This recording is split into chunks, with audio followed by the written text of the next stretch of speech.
Tudo bem, meus nobres? Estamos aqui para mais uma gravação do programa Quebrando a Lâmpada. Esse programa que vem inspirando a você quebrar a sua lâmpada e a inovar, resolver problemas, criar um business, criar uma empresa, ter trabalho e renda de alto valor agregado, soluções tecnológicas de alto valor agregado. E hoje é uma alegria, aqui no programa Quebrando a Lâmpada, aqui eu já entrego, né, essa caneca que tem representado esse programa. E a gente tem, então, entregue, né, aos nossos entrevistados. E hoje entregar aqui ao Fernando Palamoni. Obrigado, Fernando. O Fernando, que é um mente brilhante, tenho admirado, né, ter acompanhado a tua jornada. Fernando, que a gente vai contar um pouquinho no programa de hoje. Muito obrigado e obrigado por aceitar esse bate-papo, essa entrevista. Seja bem-vindo ao programa Quebrando a Lâmpada. Já te passando a palavra, Fernando. Quem é o Fernando Palamoni, né, esse mente brilhante da área de tecnologia que vem ajudando a transformar, né, o Brasil, né, a sociedade, pelo caminho da tecnologia e pelo caminho do empreendedorismo. Muito obrigado pela presença. Obrigado, Gilles. É um prazer estar aqui com vocês. É um prazer estar aqui com os ouvintes do Quebrando a Lâmpada. E, bom, para introduzir o tópico, né, meu nome é Fernando Palamoni, como você introduziu. Eu trabalho na área de tecnologia há muito tempo. Eu sou brasileiro, moro fora do Brasil há 30 anos. Uma das dificuldades como brasileiro foi minha paixão sendo desenvolvimento, foi encontrar uma área de atuação aqui no Brasil, né? Então esse fato, quando as pessoas saem, esse estudo científico sai do Brasil, isso é chamado da diáspora científica. E eu acabei encontrando esse espaço lá fora de pesquisa para continuar o meu trabalho. E através do tempo evoluí da parte tecnológica, evoluí para começar a trabalhar na parte executiva, na parte de gestão. E hoje eu estou tendo a oportunidade de trazer de volta uma das minhas iniciativas, dos meus empreendimentos, trazer de volta aqui para o Brasil. Exatamente com esse foco, com o foco de desenvolver o Brasil, de criar um campo de trabalho dentro da área, por exemplo, de inteligência artificial, que é um dos nossos focos. O outro foco é da área de processamento de nuvem e o outro foco é da parte de segurança cibernética, né? Então trazer isso de volta para o Brasil e ter a possibilidade de agregar o talento brasileiro nessas áreas. Bacana. A gente agradece, eu até agradecer mesmo. Estamos hoje no Paraná, mas você tem uma história muito bacana, um histórico muito importante, né? Uma experiência internacional. E já trazendo uma primeira provocação de mãos dadas com esse comportamento empreendedor, né, Fernando, que você tem e que a gente precisa desenvolver, né, nas nossas crianças, nos nossos jovens, nos empreendedores do Brasil. O Brasil são 7 milhões de empreendedores, micro e pequenos empreendedores. No Paraná, a gente fala também, né, do Paraná, onde eu vivo também, são 700 mil, né? Quer dizer, como então, falar um pouquinho, né, desses seus primeiros projetos de empreendedorismo e já fazer uma provocação para quem está nos ouvindo ali a empreender, né? Porque é pelo empreendedorismo que a gente transforma as cidades e a sociedade. Sim, bom, para mim foi uma experiência, né? Porque eu estava empreendendo fora do meu... por exemplo, das áreas que eu conhecia inicialmente. Então, quando eu fui para os Estados Unidos, quando eu saí fora do Brasil e comecei a empreender, eu tive que aprender um pouco daquela cultura, como é que funciona os Estados Unidos, como é que funciona o empreendedorismo naquela localidade. Mas realmente, aqui no Brasil, uma coisa que eu notei, uma coisa que eu tive a oportunidade de experimentar a diferença é qual a diferença entre o Brasil e outras localidades, que tipo de suporte tem um empreendedor aqui e que tipo de suporte tem um empreendedor em outras localidades também. E essa é uma outra oportunidade, eu acho que tem muita coisa boa a se trazer para o Brasil, tanto os conceitos de como lançar a empresa, né, o suporte que existe das diversas localidades, das estruturas normais que existem em outras localidades, por exemplo, como nos diferentes estados, nos Estados Unidos, até mesmo desse contato com a universidade, como é que você faz a transição dessa tecnologia que muitas vezes é desenvolvida, novas tecnologias desenvolvidas na universidade, como é que você faz essa transição para o mercado. Então tem muita coisa boa a ser trazida para o Brasil, que auxiliaria o desenvolvimento desse empreendedorismo no Brasil, né? E em diversos níveis. E um dos meus focos principais é no nível da tecnologia. Então essa tecnologia realmente ela surge muito de dentro das pesquisas, das novas tecnologias que estão sendo estudadas nas universidades e da universidade vem para fora, vem para o mercado. Esse é um ponto muito importante que tu traz, né? Eu também sempre com um pé na universidade, né? No mestrado, no doutorado. E o desafio, né? Tu trouxe isso agora, tirar essa pesquisa científica, essa tecnologia dos muros da universidade e levar isso, né, para cidades, né, levar para os municípios, transformar no negócio, né? Transformar no business. E eu queria agora, se fosse possível, né, a questão da internet, né? Tem até aquele fato, na década de 90, se puder contar para a gente, né? Você estava numa grande multinacional, que realmente tirou dos muros da universidade, né, uma solução muito importante, que a gente dá graças a ela hoje por se comunicar com o mundo com muita rapidez. Fala um pouquinho desse projeto fantástico, na época que você estava nessa grande multinacional, Fernando. Então, na década de 90 foi o início da internet aqui no Brasil, né? E junto desse início da internet, por exemplo, eu passei por 94 lançando uma área de software dentro da IBM, eu fui contratado pela IBM naquela época, e eu lancei então uma área de software dentro da IBM, que era a parte de software pessoal, né? Então a IBM chamava esse grupo de PSP, de Personal Software Group, né? O Products, Personal Software Products. E no ano seguinte, junto com essa parte de produtos pessoais, como o foco era o indivíduo, a IBM começou a lançar naquela época a internet dentro do que era chamado IBM Global Network, né? Então era esse o nome do serviço da internet na época, e então foi o primeiro serviço comercial de larga escala dentro do Brasil, oferecido pela IBM, e dentro disso eu fui responsável a lançar então toda essa parte do suporte à internet, como é que esse suporte à internet é feito, como é que você faz o atendimento ao cliente. Então foi a primeira vez, por exemplo, que a IBM teve essa oportunidade de fazer, olha, agora a gente está recebendo uma ligação do cliente, como é que a gente faz a identificação desse cliente, o chamado entitlement, né? Como é que se faz a identificação? Será que eu devo resetar a password do cliente no telefone? Devo dar uma password para o cliente no telefone ou não, né? Uma coisa nova. Então isso hoje a gente está acostumado a lidar, mas era uma coisa completamente nova na época. Complexa, né, no momento. E tudo isso você também precisa de sistemas ao redor disso. Você precisa do sistema que você vai usar, vai poder puxar naquele momento e resetar uma password fix, começar a fazer o chamado entitlement daquele cliente. Quem que é aquele cliente? Qual que é o endereço? Qual que é a localidade? Qual é se ele está pagando ou não a conta de internet, né? E assim vai. Então são coisas que você faz...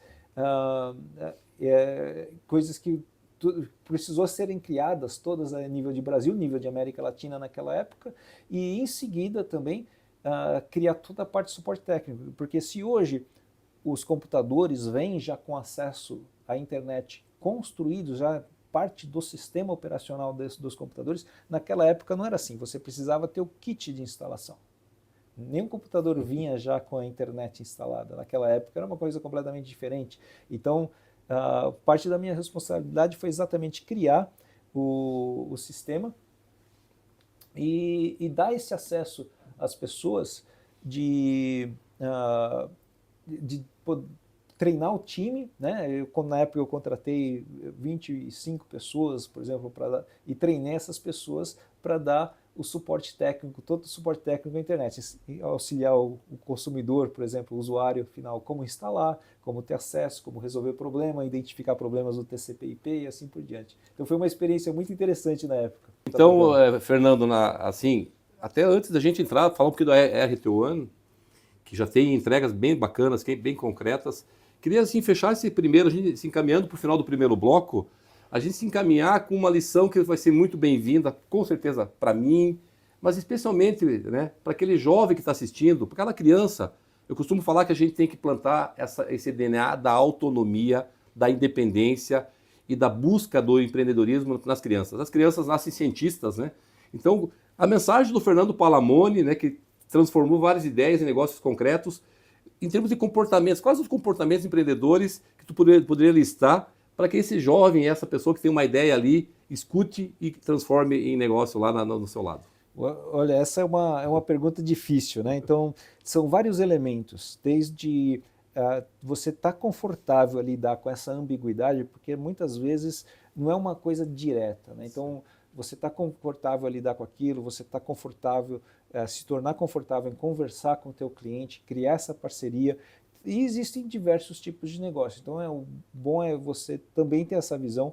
Nem todos os negócios são como uma grande empresa, como uma IBM, e nem todos os negócios são completamente pequenos, né? Mas tem muito negócio que são criados para um propósito específico. Eu vou te dar um exemplo desse propósito específico. Um dos meus sonhos, quando eu estava na faculdade, era criar aquele pedaço de código que iria se tornar importante para várias pessoas utilizarem, né? Que ele vai lá dentro do sistema, era criar aquele pedaço de código e ficar aperfeiçoando aquele pedaço de código. E que existe muito hoje. Tem gente que criou, por exemplo, aquele pedaço que transforma, vou dar um exemplo, cria um VPN, né? E aquele pedaço do VPN então acaba sendo utilizado por várias pessoas, né?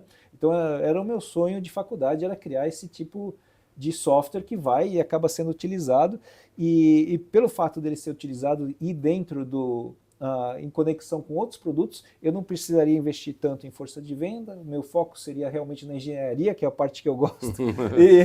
Então, mas aí você vê como as ideias evoluem, né? Como as ideias evoluem através do tempo.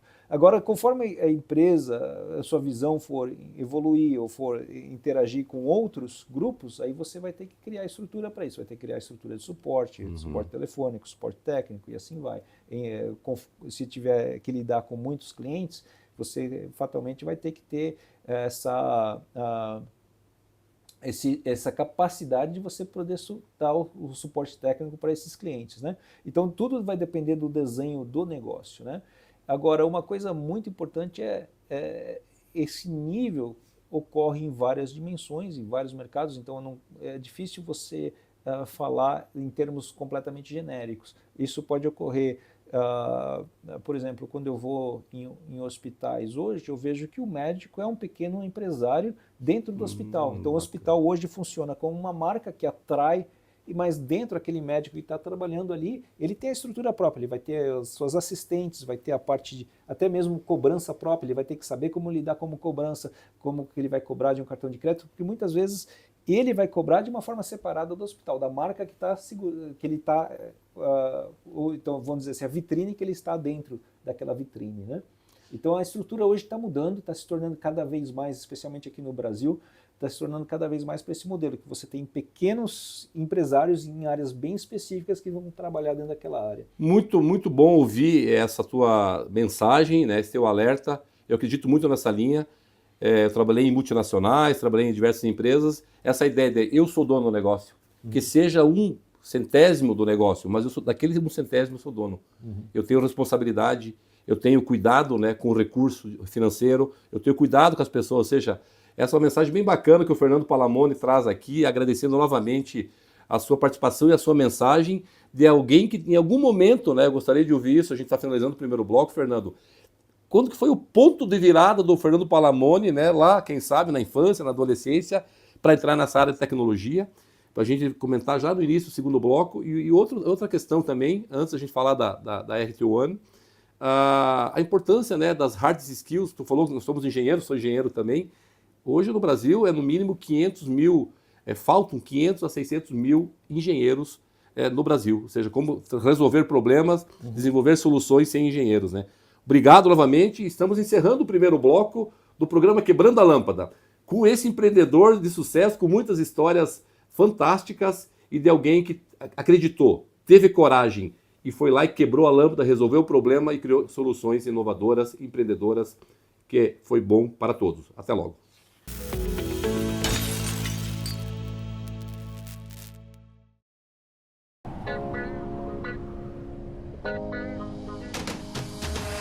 A Plugfield é uma empresa brasileira do grupo Pulmatronics, maior fabricante de câmeras de precisão da América Latina e especialista em análise e tratamento de imagens, com mais de 15 anos de experiência em IoT, Big Data, inteligência artificial, machine learning e sistemas de comunicação.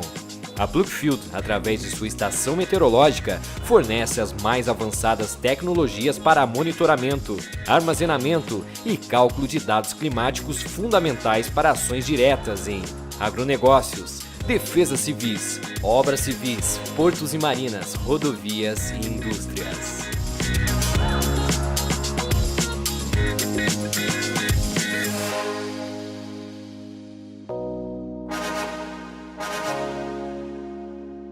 Plugfield, sinta a terra. A Claro sempre acreditou que toda vez que o sol nasce, nasce junto uma oportunidade. Oportunidade de criar conexões, de descobrir caminhos, de inovar. E inovar a cada dia é o que a Embratel vem fazendo há muito tempo. Lançou o primeiro satélite brasileiro, conectando o país de ponta a ponta. E hoje tem a maior frota de satélites da América Latina. Trouxe a internet comercial para o país. Conectou o mundo com o Rio 2016. Foi fundamental para a implementação do Pix. Levou a inclusão digital para 2 milhões de alunos. E criou um centro de excelência em IA, onde nascem soluções sempre sob medida. Hoje, o legado e o conhecimento da Embratel se unem à capacidade de entregar o novo da Claro. A Embratel agora é Claro Empresas. Um movimento que inaugura um novo momento da Claro. Mais potente, mais completa, ainda mais inovadora. A Claro Empresas vai habilitar o próximo novo de negócios de todos os tamanhos e segmentos, com um portfólio completo de soluções, para impulsionar o agora e transformar o futuro com mais agilidade, segurança e confiabilidade para todas as empresas do Brasil. Claro Empresas. Um novo dia para a Claro. Uma nova era para todas as empresas do Brasil. O Azures não é apenas um time. Alô, você que se liga na nossa rádio, hoje tem Azures em campo. E todos os caminhos levam ao Estádio Os Pioneiros em Pato Branco. É história, é tradição, é emoção. Todos os caminhos da cidade levam para o mesmo destino.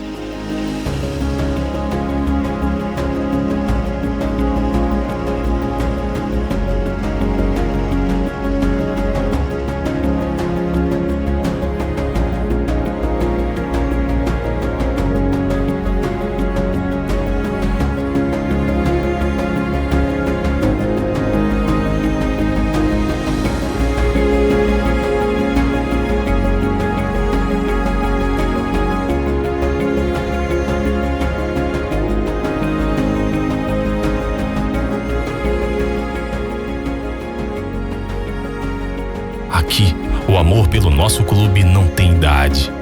Ele nasce no olhar de uma criança segurando sua primeira bola, na voz rouca daquele torcedor que nunca deixou de acreditar, no abraço apertado entre gerações que compartilham o mesmo sentimento. E no dia do jogo, algo mágico acontece. A cidade se move, o coração acelera. Vista suas cores, levante sua bandeira e venha fazer história, porque todos os caminhos levam ao estádio Os Pioneiros.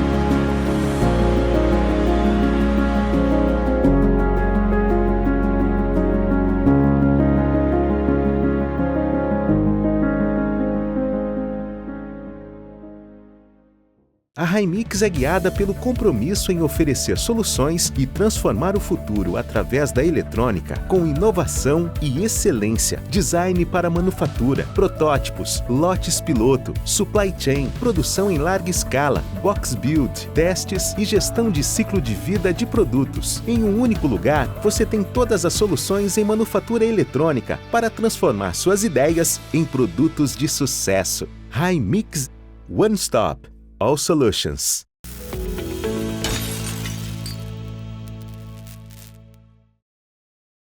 Estamos retornando aqui no programa Quebrando a Lâmpada, no segundo bloco, para conversar com o Fernando Palamoni, que, sabe, há um bom tempo ele vem resolvendo problemas. Nós precisamos desenvolver nessas novas gerações que estão chegando, a milenial, né? Eu tenho filhos da geração X, da geração Y e da geração Z. A gente precisa criar o mindset, né, Fernando, da resolução de problemas. As pessoas precisam resolver problemas.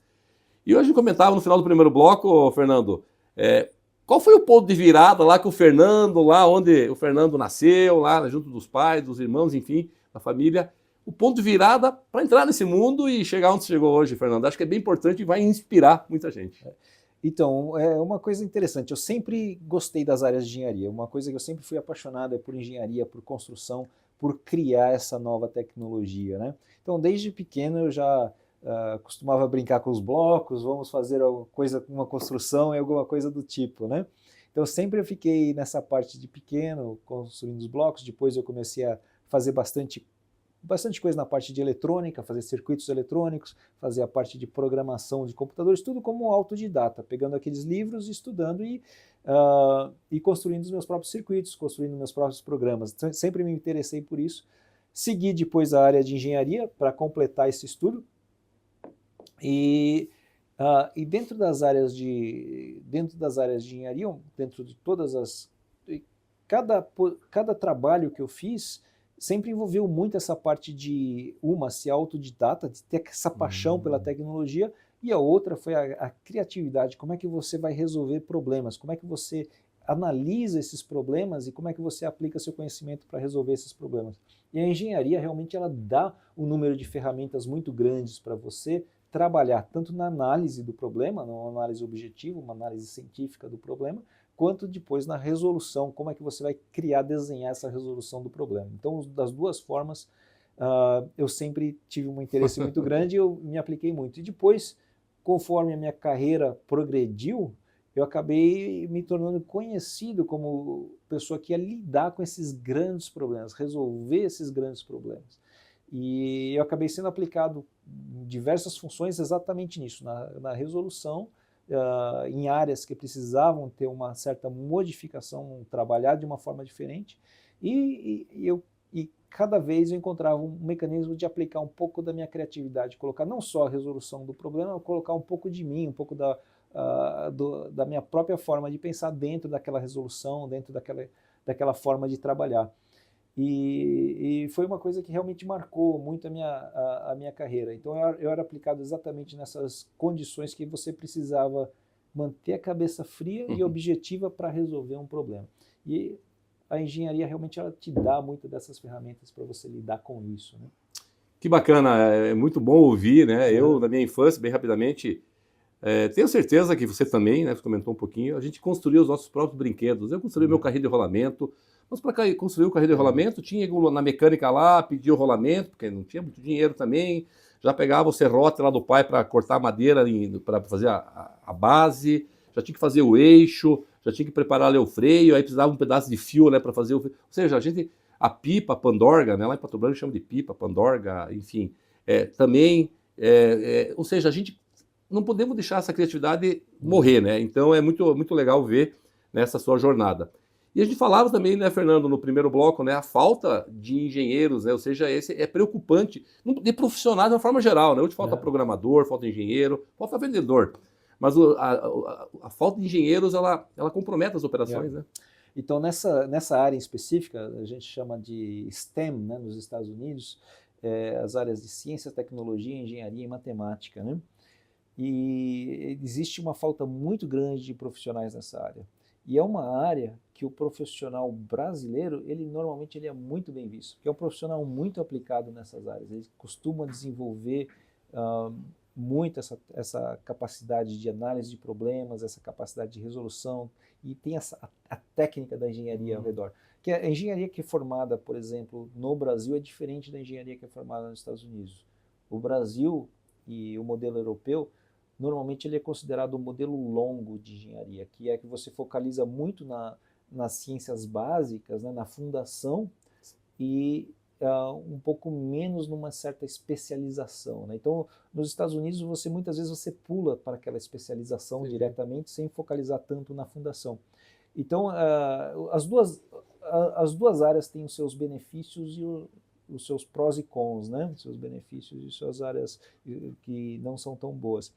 Com relação ao modelo mais especializado, eu acho que é uma coisa que falta aqui no Brasil. A gente precisa ter esse modelo mais rápido, mais especializado, que permite a pessoa ser aplicada diretamente dentro de uma função. Então hoje falta, por exemplo, engenheiros de ar-condicionado, engenheiros de arrefecimento, engenheiros de manutenção. Falta toda essa área. Por quê? Porque quando você tem um foco grande na parte de fundação, você deixa de ter esse foco na área prática, né? E por outro lado, as pessoas que têm desenvolvido essa área de fundação, essa área de ciências, que é o cara que vai ficar mais na parte de pesquisa mesmo, né? Não tanto na parte operacional, mas mais na parte de pesquisa, na parte de criação, muitas vezes ele não encontra o campo aqui no Brasil para se trabalhar. Então ele tem que acabar indo para fora para continuar desenvolvendo essa parte da ciência. e de pesquisa que ele precisa, que ele gosta. Tem uma evasão, é verdade. Estou falando, Fernando, faz total sentido. Fiz engenharia, fiquei 2 anos e meio, para não falar 3, com cálculo 1, cálculo 2, cálculo 3, cálculo 4, cálculo numérico, álgebra, uma loucura. E ficou lá, sobrou 1 ano e meio, 2, para as matérias mais com especialização. Faz todo interessante isso. E aqui fica uma mensagem para os nossos colegas também, precisamos rever os projetos pedagógicos, né, dos cursos de engenharia. Vamos falar da RT1, né? Parabéns aí por esse empreendimento e esse foco hoje na IA, né? A IA chegou para ficar, não tem volta, né, Fernando? Fala um pouquinho aí desse grande business, né, que está transformando aí e gerando várias soluções no Brasil e nos Estados Unidos e em todo mundo, por favor. Então, nos últimos anos, um dos meus focos foi exatamente na IA, né? Então,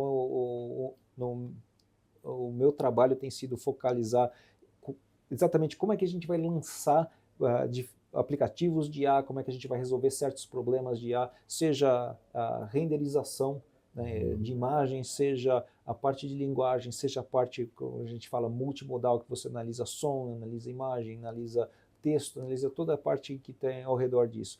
Então, é uma área que me atrai muito, eu tenho focado muito em cima dessa área e tenho focado também na parte de segurança cibernética, que é uma outra área que dentro do Brasil precisa ter um foco maior. Eu acho que o Brasil não tem uma maturidade tão grande, né? Não vou falar nem da parte de inteligência artificial, mas na parte de segurança cibernética também não tem uma maturidade muito grande e precisa se desenvolver. Hoje o Brasil é o primeiro maior alvo. Ele era o segundo há um ano atrás, hoje é o primeiro maior alvo de ataques cibernéticos, né? Então isso é um fator claro. Então indica o quê?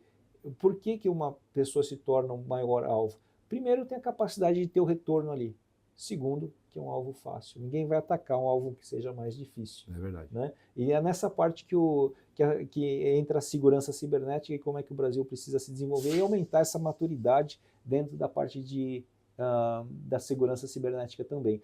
Agora, falando do IA, movendo isso para o IA, hoje o Brasil tem bastante incentivo dentro das universidades para estudar esse IA, mas não existe tanto a parte de aplicação, não existe tanto a parte de como é que você vai aplicar isso na sua empresa, no seu dia a dia, né? Então eu tive o ano passado, eu comecei a criar esse plano, né? Como é que a gente vai trazer essas funções para o Brasil, como vai trazer esse trabalho para o Brasil. E eu tive conversando com os maiores grupos de investimento aqui dentro do Brasil para saber, olha, quantas startups você tem?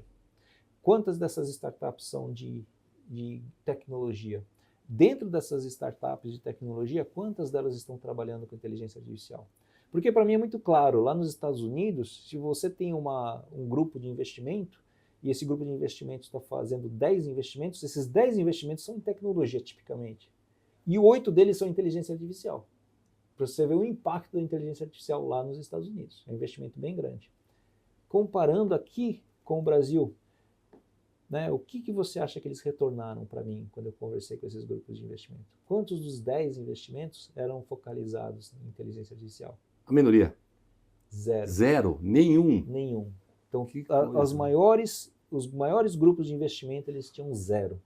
E uma das razões que eles voltaram para mim foram diversas respostas. Uma, a inteligência artificial é algo muito caro, a gente precisa de um processamento específico que não existe no Brasil, e assim vai. Então, tiveram várias respostas. E é verdade, não existe o processamento de inteligência artificial dentro do Brasil. Hoje, para você fazer um contrato com o Brasil, custaria 2,5 vezes mais caro do que você fazer um contrato fora do Brasil. Então, a solução inviabiliza. Simples, exatamente, você vai para fora do Brasil, você faz aquele contrato fora do Brasil. E é isso que a gente está mudando com o plano da RT1. O plano da RT1, da RT1, foi exatamente trazer essa capacidade de processamento para o Brasil. A gente é o primeiro data center de IA da América Latina. O foco desse data center são as cargas de processamento de IA, workloads de IA, e workloads que necessitam essa alta capacidade de processamento, com arrefecimento à água, com energias de fontes renováveis, para energia limpa. Então o foco é sustentabilidade, alta capacidade de processamento e processamento de informações de IA, de inteligência artificial. Então a gente está criando a capacidade, trazendo essa capacidade para o Brasil, vai criar a infraestrutura necessária dentro do Brasil. Maringá foi o local que a gente escolheu como a nossa vitrine para colocar o nosso maior data center e para ter essa capacidade de processamento. E com isso, você poder executar não só para o Brasil, mas executar a nível de competitividade global, processamento de inteligência artificial aqui diretamente do Brasil.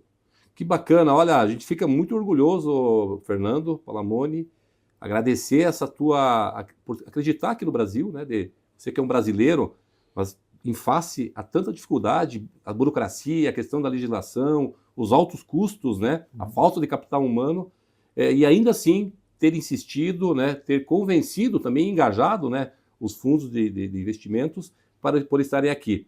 E isso que tu comentou no final que é bem interessante, ou seja, vai ser um hub aí da IA, dá para dizer assim, né, um centro de dados para o mundo, né? Para o mundo. Ou seja, não fica limitado ao Brasil. Não, o Brasil, quando você olha nos últimos 30 anos, né, a produção industrial do Brasil tem caído, né?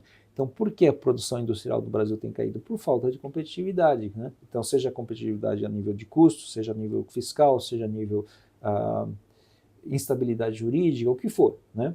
Então, quando eu converso com investidores internacionais lá fora, muitas vezes o Brasil está sendo mal visto.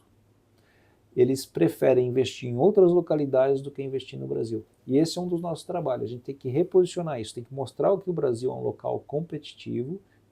O governo tem um interesse de criar o suporte necessário para trazer essas tecnologias para o Brasil. E esse suporte necessário inclui a equiparação fiscal, inclui equiparação, por exemplo, de estabilidade jurídica, criar zonas como a zona de processamento de exportação, as EPEs, como né? As EPE, que deixe aquela área em nível de competitividade global. Então, até mesmo, por exemplo, quando a gente pensa no nosso custo de energia, não tem por que o nosso custo de energia ser um custo tão alto. Aí, quando a gente olha no nosso custo de energia e começa a tirar os pedaços daquilo, tem várias tributações que ocorrem dentro daquele custo de energia que adicionam ao custo. Então, quando a gente compara, por exemplo, com algumas das melhores regiões dos Estados Unidos, a gente está mais caro que essas regiões.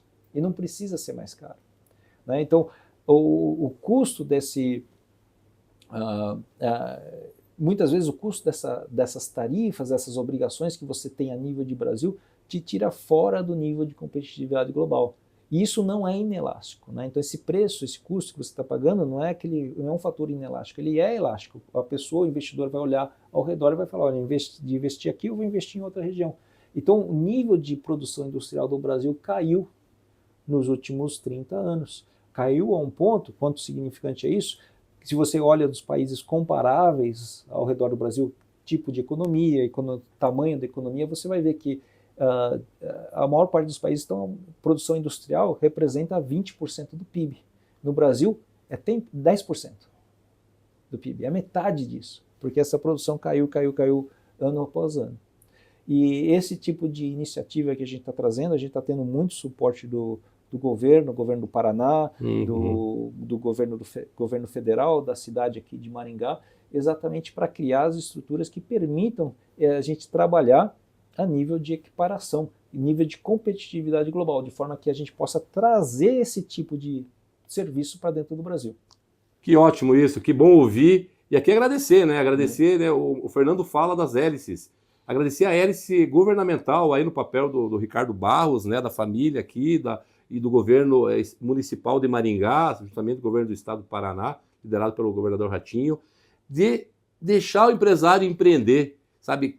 Contribuir, não atrapalhar, fazer política pública que faça e que viabilize esse tipo de coisa, né? Que é o caso da ZPE, né? As zonas de exportação, isso é muito legal.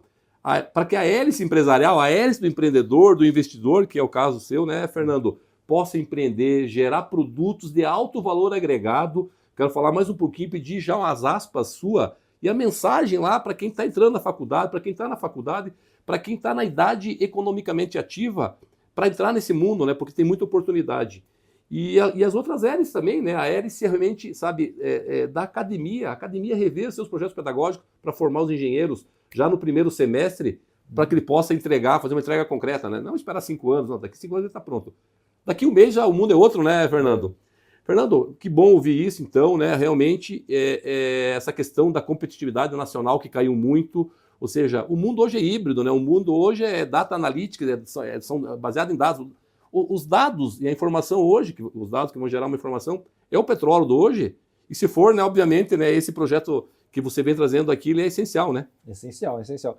Não há dúvida alguma que hoje essa capacidade de você desenvolver tecnologia, e essa tecnologia de ponta é o petróleo, é a moeda que está dando propulsão, a hélice que você falou, propulsão para a economia. Não, bacana. Eu diria o seguinte aqui, eu já vou tomar a liberdade, né, de chamar o Fernando Palamone o embaixador aqui do Brasil para esse mundo da IA, para esse mundo da tecnologia, para esse mundo que não tem mais volta. Quer dizer, a tecnologia, né, a IA, mas comandada pela IH. Tá aqui nós temos uma IH, inteligência humana tem que controlar a IA. A gente tem ouvido algumas besteiras, eu diria até. Não, a IA vai tomar conta, os robôs, né? A questão, né, dos robôs, né, humanos, enfim, tem várias questões. Não, a IH sempre vai estar à frente, né? E tá aqui um exemplo, você com seu empreendedorismo. Fernando Palamone, que conversa agradável, importante. Eu queria agora te provocar, antes de finalizar com a sua mensagem final, as aspas, né? A sua mensagem, e aqui eu queria, né, que você endereçasse a sua mensagem sobre esse mundo da tecnologia, esse mundo da IA, esse mundo da inovação, esse mundo do mindset de solução de problemas, para aquele jovem, para aquela criança que está, criança mesmo, porque é lá que a gente não pode deixar que essa criatividade, essa vontade de resolver problemas seja ceifada. Deixa uma mensagem, né, a partir da sua jornada vitoriosa para os jovens e adolescentes e, enfim, para que eles empreendam também. Então, se você tem um sonho, eu acho que a persistência, né? Muitas vezes a gente quer ter um retorno rápido. Esse retorno rápido é muito, muito difícil. Ocorre em algumas situações, mas é muito, muito difícil. Você realmente precisa ter persistência, ir atrás do seu sonho e perseguir o seu sonho. Estuda, faz a faculdade, estuda a ciência que você quer, faz o seu curso de engenharia, desenvolve na área que você tem interesse em desenvolver, seja a área de programação, seja a área da engenharia de circuitos, sejam outras áreas, né, a área de ciências biomédicas, estuda dentro daquela área, desenvolve, você vai eventualmente encontrar áreas de necessidade, e nessas áreas de necessidade são as áreas que têm uma grande oportunidade para você resolver um problema, e toda vez que você está resolvendo um problema do seu consumidor, é uma oportunidade de negócio, uma oportunidade de expansão. Eu acho que essa é a grande área. E pensando nisso, realmente, pensando nas áreas de problema como oportunidades, né? Então, sim, persistência e ir atrás, exatamente isso, que aquela sua disciplina de ir atrás é uma das coisas mais importantes realmente para, eu diria assim, para você obter sucesso através do tempo. Que legal, essa frase final dele dá para tirar muito aprendizado. Ele falou de coragem, de buscar o teu sonho, de estabelecer o desafio e ir atrás dele realmente, né? E eu, se me permite, traduzir um pouquinho do que você falou, traduzir, é transformar, é mudar da queixa para a possibilidade, da queixa para a oportunidade. É isso que o Palamone fez. Ele fez isso. Ele não ficou reclamando, ele foi lá e fez. Ele foi lá e resolveu o problema. Então, mensagem muito bacana mesmo, muito boa. Vamos lá. Aqui nós temos uma entrevista com um mente brilhante, um brasileiro que venceu no Brasil, venceu nos Estados Unidos e venceu no mundo, nesse mundo da inovação. A jornada do Fernando é fantástica. Nesse Quebrando a Lâmpada, nós temos um pouquinho dessa história e eu já quero deixar um convite aqui endereçado a ti, para daqui a alguns 6 meses a gente falar desse belo projeto, Fernando, para a gente dar mais detalhes, né, e que as pessoas conheçam isso. Eu tenho feito isso no LinkedIn, eu tenho compartilhado as suas publicações, porque é um conteúdo bom, importante e que ensina e que inspira você e inspira nós. Se puder deixar os seus encaminhamentos, falar realmente, né, eu acompanho, né, pelo LinkedIn, como que as pessoas podem seguir, né, o Fernando Palamone e aprender a cada postagem sua? Então, eu tenho postado no LinkedIn, é uma das poucas áreas que eu tenho postado. Eu não sou particularmente, né? Eu diria assim, um pouco mais tímido para esse lado, eu não tenho tantas postagens, mas eu e meu time, a gente costuma publicar alguns artigos no LinkedIn, especialmente a respeito dessas áreas principais, a conexão com a tecnologia, a conexão com a inovação, a importância da inovação, a importância de você ter esse desenvolvimento dentro do Brasil. São áreas que realmente que são muito importantes para mim e que a gente costuma colocar de tempos em tempos alguma postagem no LinkedIn. E tem outras áreas específicas que a gente coloca, mas a única local hoje que eu tenho colocado postagens é no LinkedIn, que é um foco um pouco mais profissional, não é um foco tanto de tanto assim, eu diria, como outras áreas, é um foco mais informativo, né? Então o foco mais, né, profissional e informativo que a gente coloca dentro do LinkedIn. Fernando Palamoni, muito obrigado. Muito obrigado. Que satisfação falar contigo. Foi um aprendizado. Eu tenho dito que cada módulo Quebrando a Lâmpada é uma aula de pós-graduação. Hoje nós tivemos uma aula de pós-graduação com exemplos concretos de alguém que fez, que teve a jornada, teve a experiência, venceu e trouxe essa experiência para nós aqui. Então, curta essa aula de pós-graduação, leve essa aula para os seus contatos, para o pessoal na empresa, divulgue esse programa Quebrando a Lâmpada e siga, né, o Fernando Palamoni, porque muito aprendizado estão aí, né, na conta do LinkedIn. Eu já faço isso. Programa Quebrando a Lâmpada. Obrigado, o seu tchau aí para o nosso programa e a sua mensagem final. Obrigado a todos. Eu acho que foi uma grande oportunidade aqui de eu estar apresentando um pouquinho da Art One aqui para vocês, um pouquinho da minha paixão com relação à tecnologia. E eu agradeço essa oportunidade de falar com vocês e com todos os seus ouvintes. Muito obrigado, Gilson. Legal. Obrigado, Fernando. Obrigado você.